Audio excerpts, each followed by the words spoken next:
What's up, guys? I'm here with Pastor Ming, and the question we have for him today, Pastor, how can youth today activate their faith?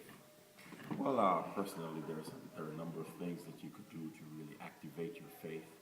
I think faith is in, for me, three stages. First, you have borrowed faith, then you have developing faith, then you have resolute faith. And the first phase of faith is borrowed faith. Is when you come into faith, you begin to pattern things and you begin to do things because you see other people doing things. And then in the next phase, you have developing faith, where you begin to ask questions. And when you begin to ask questions, then you know your faith is moving from being borrowed from somebody else because you're doing things because other people are doing it. For example, you ask, why don't you go to a party, or why don't you dance, or why don't you smoke, or why don't you drink? And you say, I don't do it because I'm an Adventist and I'm not supposed to do it. You understand? You know you borrow that from somebody, but you don't really understand why you don't do it. But when you start asking the questions yourself now as to why do I not do it, and you begin to come up with answers, then you know your faith is developing. The third phase of faith is what we call resolute faith.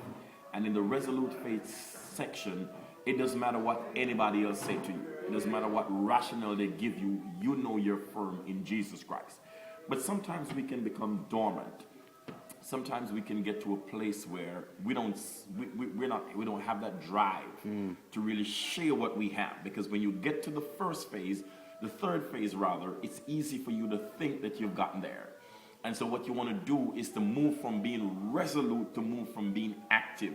In other words, what you begin to do is you begin to share your faith with others.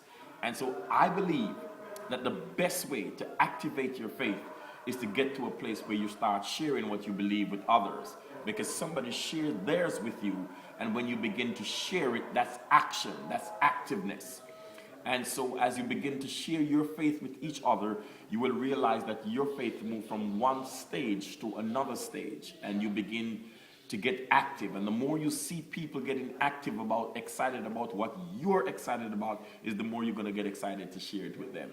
So I believe that one way you can activate your faith is to just be so passionate about it that you begin to share it with someone.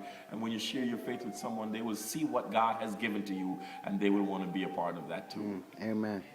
Thank you, Pastor. God bless you. Thank you. All right.